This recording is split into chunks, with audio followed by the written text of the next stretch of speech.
Have you ever had that quiet moment after a conversation, a deal, a favor, where something just didn't feel right? No raised voices, no visible betrayal, just a slow, sinking sense that you were moved, not with force, but like a piece on someone else's board.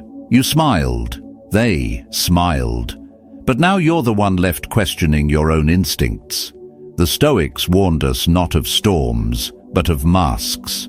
They knew that danger often wears the face of charm, that not all attacks are loud. Some arrive as praise, as shared secrets, as silent expectations. Manipulators don't take your strength. They redirect it. They don't argue. They suggest. They don't push. They invite. Until one day you find yourself far from who you were, without ever being shoved. But here's the part most never see. You can't outmuscle what you don't understand. You have to see it.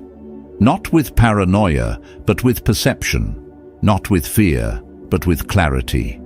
Because in a world full of polished deception, awareness becomes armor. So if you've ever wondered how to protect your peace without becoming bitter, how to move among games without playing them, then stay close. We're about to uncover the quiet tactics that Stoic minds have always known and Machiavelli refined. Strategy 1. Play dumb, think sharp. Have you ever been in a conversation where something felt off? Their words were warm, but their eyes scanned you too closely. Their story tugged at your sympathy, but somehow it asked more than it offered. You couldn't quite name it, but you felt it. The subtle pull, the unspoken trap.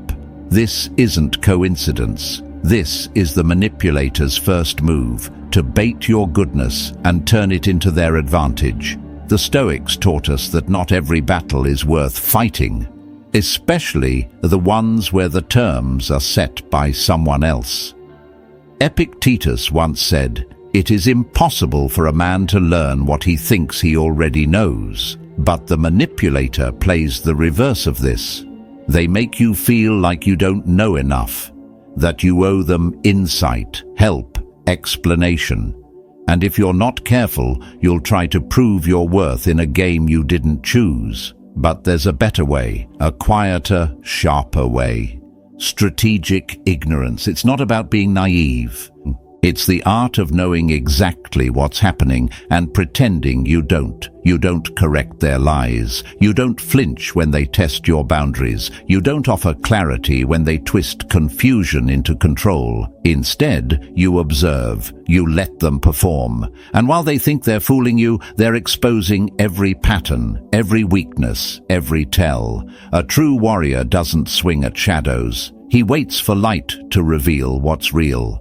I once knew a man who worked under a leader everyone feared. This leader praised him in meetings, joked with him in private, but always made him second-guess his place. Instead of confronting the games head-on, the man nodded, agreed, smiled, and quietly, he documented. He watched patterns. He built quiet alliances. Months later, when that same leader tried to shift blame during a crisis, the man stepped forward, not with emotion, not with accusations, but with undeniable proof. One moment, one move. Everything shifted. You don't win this kind of battle by being louder. You win it by being colder, quieter, and more deliberate. The manipulator relies on your need to be understood, your need to defend. Let that go. Let them think they're winning. Let them rise high enough to fall by their own hand. Because in this kind of war, the right way is not to expose them too soon. The right way is to let them expose themselves. And once you understand this rhythm, you're ready to face their next move. Strategy 2. Shape the story, don't chase it. Have you ever felt your name being reshaped by someone else's voice? Like the version of you that people whisper about is no longer yours to defend. It's a quiet kind of theft, not of possessions, but of perception. And for manipulators, that's the prize they chase, because in their world, the truth doesn't matter. only the story does. The Stoics taught that you cannot control what others say, but you can control what you embody. Marcus Aurelius once wrote, "Waste no more time arguing what a good man should be. Be one." But manipulators don't argue. They insinuate. They twist half-truths into full narratives. They create fog, then blame you for the blur. Their power doesn't come from being right. It comes from making others doubt you while they stay unseen. And that's why you must become the one who defines the frame. Don't waste your breath chasing down every rumor. Don't play their game of clarification. A warrior does not explain his strength, he shows it. If they lie, don't react with desperation. Respond with precision. Reframe. What they call coldness, you call composure. What they call withdrawal, you call clarity. When they paint you as unstable, you show up grounded. Repeatedly, quietly, without the need to scream your truth. I knew a woman once, a teacher, who was targeted by a colleague who envied her presence. He spread whispers that she was distant, uncooperative, difficult to work with. At first, she was tempted to explain, to meet privately with every staff member, to clear the air. But instead, she chose the path of the Stoic. She stayed steady, led every class with poise, offered help without explanation, built alliances through consistency. And in time, his words fell flat. Not because she fought them, but because she rewrote the entire tone of the room with her silence and her strength. This is the right way, not to chase perception, but to shape it through who you choose to be, not by defending the story, but by becoming undeniable. Because when confusion is their oxygen, clarity becomes your blade. So let them talk, you walk. Let them spin, you stand. In the end, the one who commands the tone commands the outcome. And once you've taken back your image, there's another battlefield waiting, one they'll never expect you to control. Let's move to the next move in silence. Strategy 3. Fracture the alliance. Have you ever walked into a room and felt the silence wasn't just silence, but agreement, a shared look, a nod, a laugh that wasn't about you, but around you? There's a certain kind of alliance that doesn't need words to sting. And when manipulators move in groups, this silent choreography becomes their shield. Not because it's built on strength, but because no one has dared to question it. Machiavelli understood something the Stoics would never say outright, but always lived. What looks united from the outside is often splintered within. The Stoics spoke of integrity, wholeness within the self. But manipulators, they operate through division, through subtle alliances formed out of mutual benefit, not mutual respect. Their unity is a performance held together by fragile pride and unspoken envy. That's why the warrior doesn't charge headfirst into confrontation. He listens. He waits.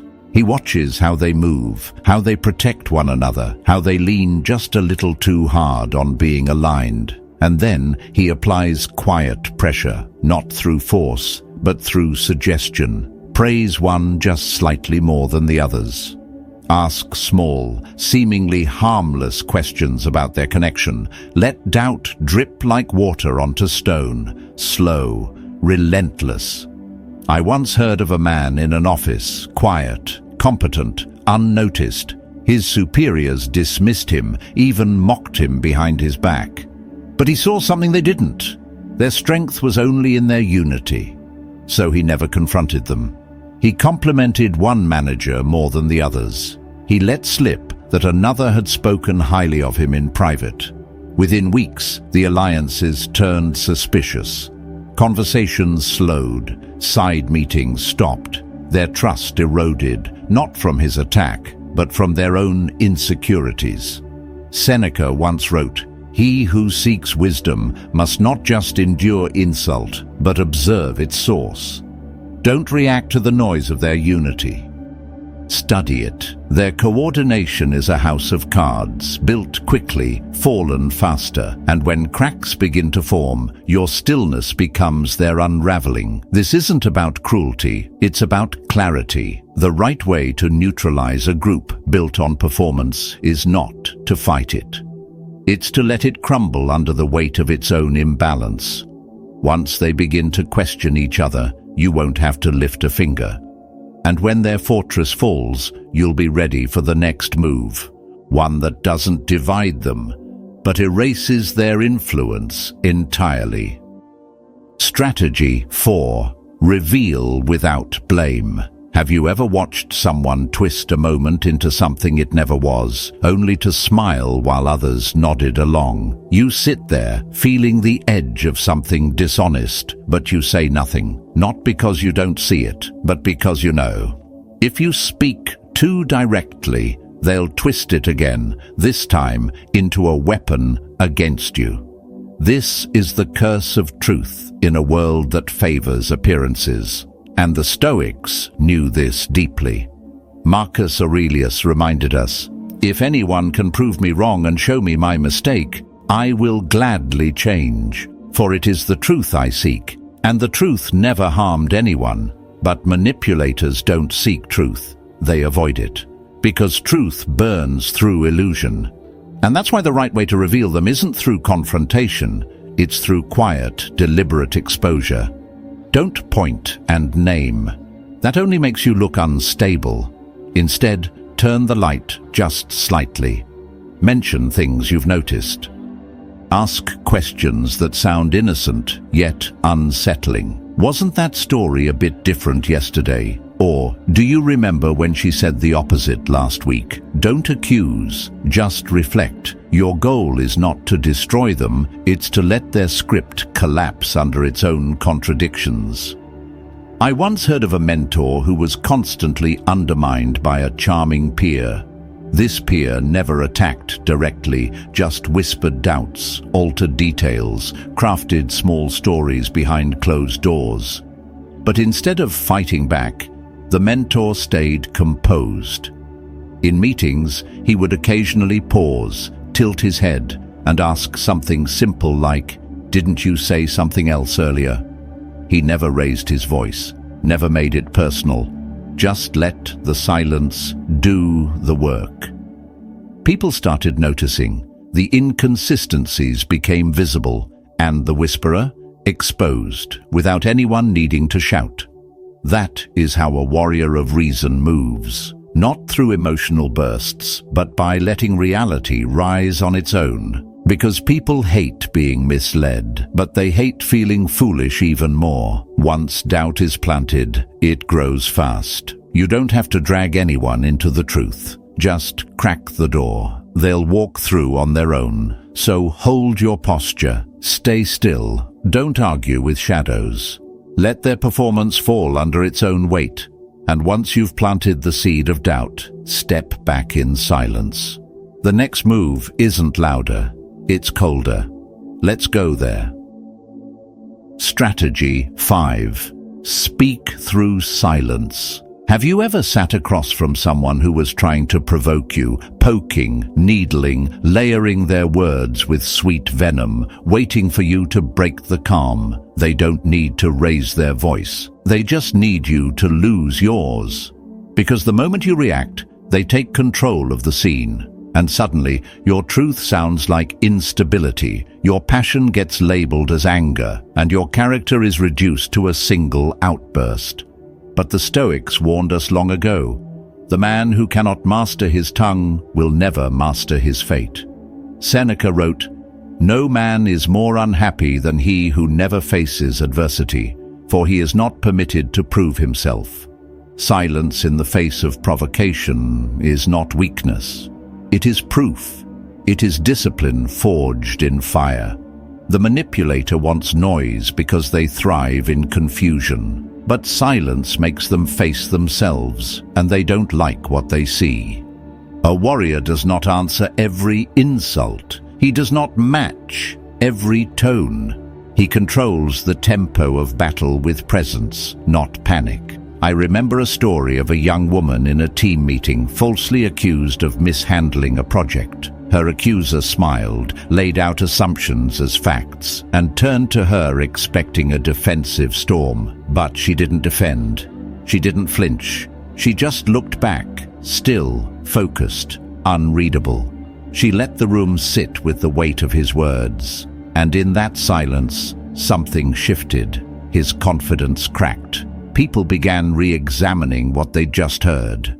Later, when she spoke, she said only what was needed, no more. And every word landed like a hammer. You see, when used with wisdom, silence is not avoidance, it's strategy.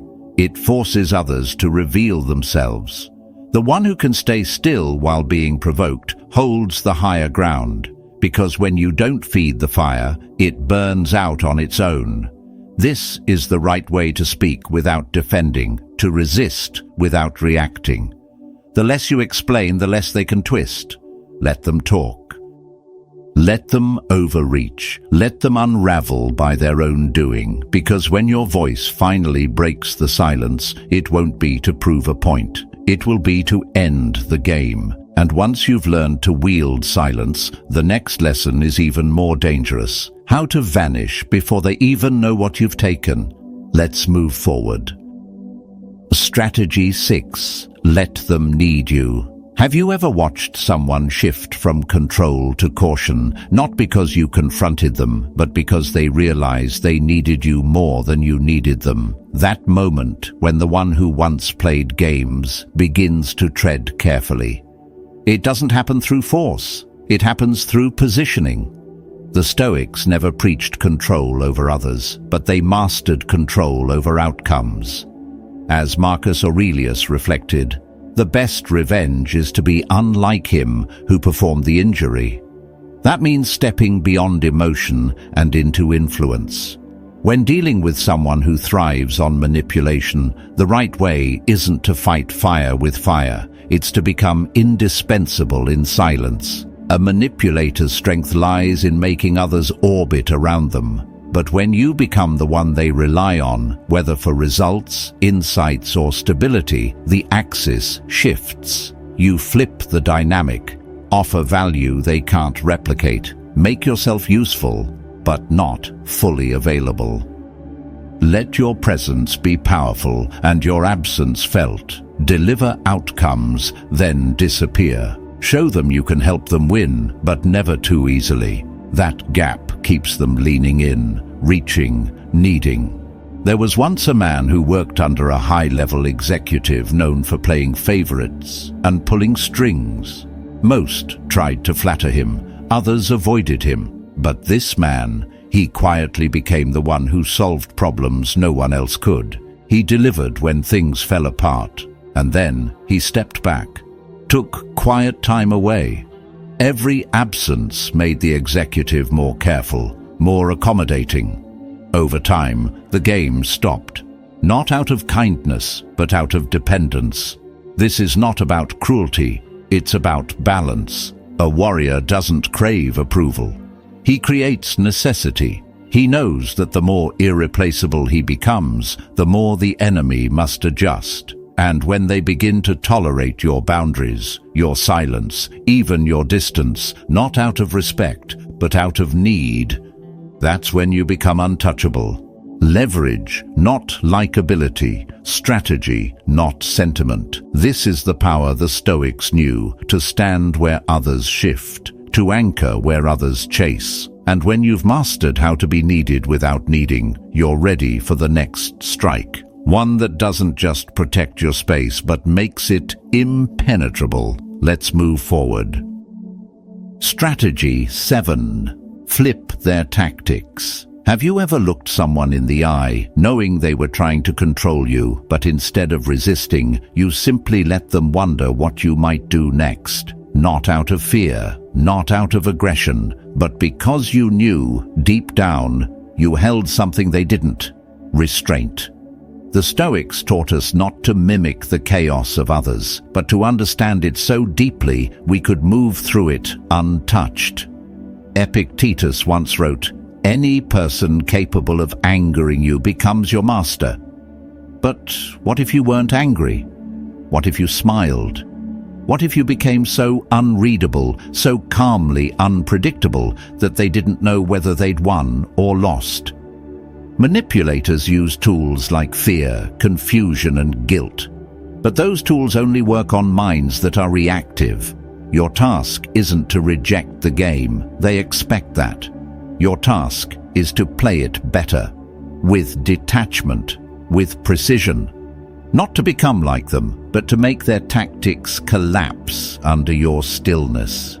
There was once a young man whose colleague constantly lied to gain favor. Everyone saw through it, but no one said anything. The young man didn't confront him. He praised the liar's creativity in front of others, with just enough sincerity to sound like admiration, and just enough edge to raise eyebrows. When he was guilt-tripped about missing a meeting, he apologized gently and added, "Thank you for holding the space," then walked away.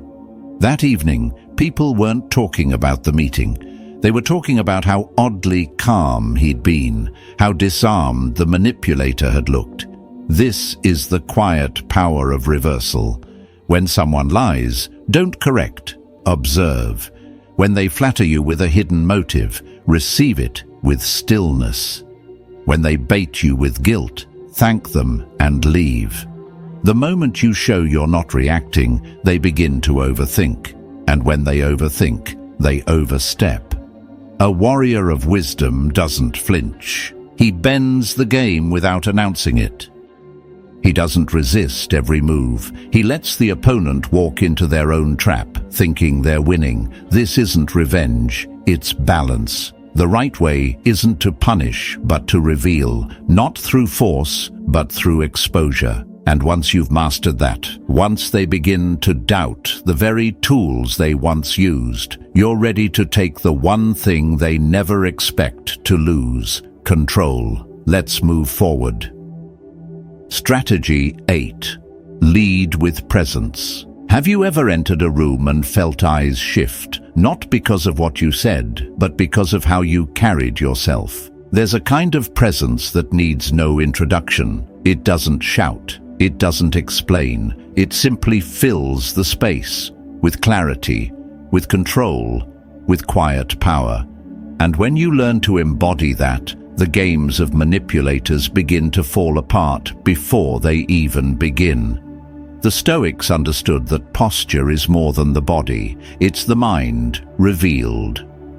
Marcus Aurelius wrote, "The soul becomes dyed with the color of its thoughts, and when your thoughts are ordered, your presence is immovable."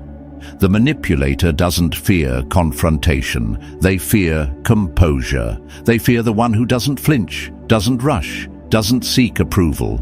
Presence isn't about dominating a space. It's about refusing to be pulled by it. Walk slower than the chaos. Speak less than the noise. Meet their eyes, but give them nothing they can decode. When someone asks for too much too soon, pause. When a room expects you to react, breathe instead. You don't need to be cold, you need to be calm, and in that calm, you become unreadable. There was a woman once, a junior partner in a boardroom full of louder, older voices. They underestimated her, expected nerves, expected over-explaining. But she sat still, spoke when needed. And when a senior tried to interrupt, she didn't raise her voice. She just looked at him silently until he stopped. By the end of that meeting, no one remembered what the louder ones said. They remembered her presence, and no one dared test her twice. This is the armor the warrior wears, crafted not of steel, but of restraint. Your tone, your pace, your stillness, they speak long before your words do.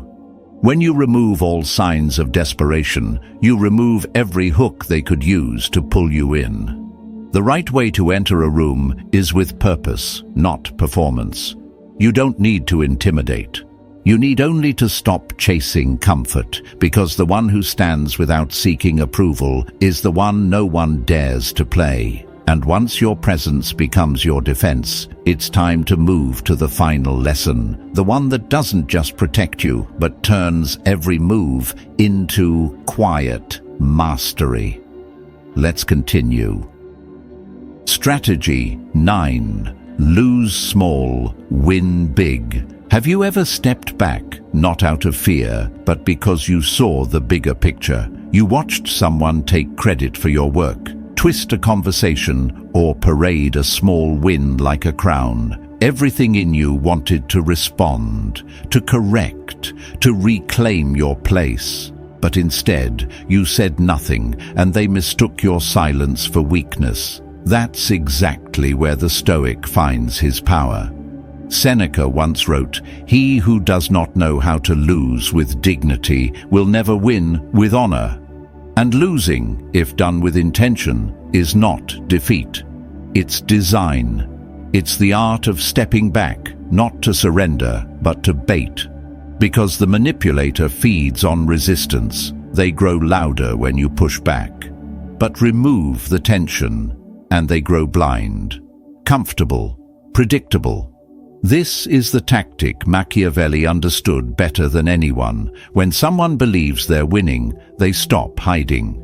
So let them win, but only the battles that don't matter. Let them boast, overreach, and grow confident in their illusion of control. Meanwhile, you remain still, you observe, you gather leverage, and by the time they sense the shift, it's far too late. I once heard of a team leader who was being subtly undermined by a rival. Someone who hijacked credit, whispered in corners, and played politics well. But the leader didn't argue. He didn't explain. He just kept building, collecting proof. Then, in a key meeting, he laid out the full roadmap, naming every contributor except the rival. The absence of credit was louder than accusation. It wasn't revenge, it was precision. That's the warrior's way, calm, calculated, complete. You're not weak for stepping back. You're allowing their ego to expose them. And when the time comes, you don't react, you conclude. That's the right way. Not to win every moment, but to own the final move. Because true power isn't in the blow. It's in the pause before it. It's in the restraint that lets ego overplay itself, and in the silence that gathers truth while others perform. And from that stillness, we begin. Strategy 1. Win quietly, not righteously. Have you ever tried to speak the truth, only to be met with blank stares, or worse, polite smiles masking disbelief? You lay out the facts, you appeal to reason, you expect people to wake up, but nothing changes. And in that moment, it hits you. Being right doesn't always matter. Not in a world where perception moves faster than truth. The Stoics never taught us to cling to righteousness. They taught us to master clarity, detachment, and timing. Marcus Aurelius once wrote, "If someone is able to show me that what I think or do is not right, I will happily change, for I seek the truth." But manipulators don't seek the truth. They manufacture it. They don't debate with logic. They weave perception. And if you think truth alone will protect you, you're already walking into their story as the villain. That's why the warrior doesn't fight to be understood. He fights to remain unmoved. Machiavelli understood that power isn't seized by volume or justice. It's taken by control, silence, and the ability to move without being seen. The manipulator thrives when you react, when you explain, when you try to expose. But the moment you step into that arena, you've already let them define the frame. So don't play by their rules. Play above them. When they cry to avoid consequence, observe. When they smile while hiding a blade, don't flinch. When they accuse you, don't defend. Ask questions that turn the mirror back on them. Do it with calm. Do it with space. Let their tactics collapse under the weight of your stillness. I knew a woman once, sharp, calm, always underestimated. Her colleague would interrupt, twist her words, then act offended when challenged. But she never took the bait. She just asked one question: "Is that what you meant to say?" And silence followed. The room turned, and slowly he stopped trying. Not because she fought, but because she gave him nothing to grip. The right way isn't loud, it isn't righteous, it's surgical. It's the art of unraveling their performance without ever stepping onto their stage. You don't need to win the room, you just need to stop giving them fuel. Because when a manipulator realizes they can't pull you into their world, they lose control of their own. And once you've mastered this detachment, you're ready for the next move, the one where you reshape the story before they ever speak it. Let's continue. Strategy 2. Make them need you. Have you ever noticed how people lean in just a little more when they sense you don't need them? There's something quietly commanding about a man who doesn't seek approval, doesn't explain himself, and doesn't ask to be chosen. That kind of self-possession shakes the foundation of anyone who thrives on control. Because when you no longer need them, they lose their grip on you. The Stoics understood this long before it was weaponized. Marcus Aurelius wrote, "Look well into thyself. There is a source of strength which will always spring up if thou wilt always look." But manipulators don't want you to look inward. They want you to look to them for validation, for closure, for direction. Because the moment you show need, you surrender power. That's why the right way to deal with manipulation isn't confrontation, it's indifference. If they ghost you, let silence become your reply. If they insult you, let a smirk speak louder than any argument. If they twist truths behind your back, let time do the revealing. You don't chase, you don't beg, you move like someone who holds more value than the noise around him. I once knew a man who refused to defend himself against a circle of colleagues trying to isolate him. Instead, he focused on results, quietly built trust, delivered, showed up, and never asked for recognition. Over time, others began to turn to him not out of sympathy, but because they needed clarity, consistency. The manipulator who once held sway slowly faded. Not because he was exposed, but because he became irrelevant. That's what Machiavelli called conquest through replacement. When you remove the manipulator's utility, when your steadiness exposes their chaos, the shift begins. But it doesn't end there. Sometimes the most effective way to expose someone is without naming them at all. Don't accuse, just observe. In a meeting, drop a single observation. It's strange how often charm covers fear, or the loudest critics usually hide the most. You're not pointing fingers, you're planting seeds. And if the manipulator is guilty, they'll overreact. If they go quiet, that speaks louder than protest. Either way, people start connecting the dots. Not because you told them what to see, but because you let them discover it themselves.